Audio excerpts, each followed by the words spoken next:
Welcome to the third video in our series on how to fill in the PS requirements document. In this video, we'll fill in the third section of our form, covering all the details about the desired design and output.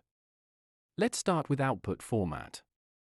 Forms can be generated in several formats: docx, which can be edited afterward, PDF, which remains locked to the user, or HTML, which can enable dynamic fields. For our purposes, we'll choose PDF. Page size and margins are straightforward. We'll use standard A4 paper with 1 cm margins on each side to accommodate all our information. The top margin will be slightly larger for the logo, and the bottom margin will have space for a footer. Both header and footer will be positioned 1 cm from the edge. For branding, let's reference our template. We have a light brown header and footer with table headers in shades of green and brown. We'll specify these exact colors using RGB or hexadecimal codes in our document.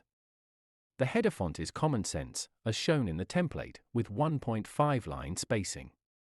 Regarding fonts, we'll use different sizes for the main text and tables. The text will be Arial 11, while table contents, excluding the title rows which remain at size 11, will be Arial 10. For spacing, we'll use 1.5 spacing in the header but single spacing in the main text. Tables will also use single spacing with an additional 6 points before each line since we won't have hairlines between rows. This extra spacing enhances readability. We don't need any special numbering, bullets, indentation, or styles for this form.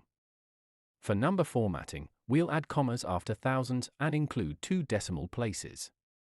Negative values will display with a preceding minus sign, though some clients prefer brackets instead. It's important to clarify client preferences upfront in the requirements document. Finally, for date format, this client prefers month first, then day, for example, April 1st, 2025. Thank you for joining us for this video. We look forward to seeing you in the next chapter.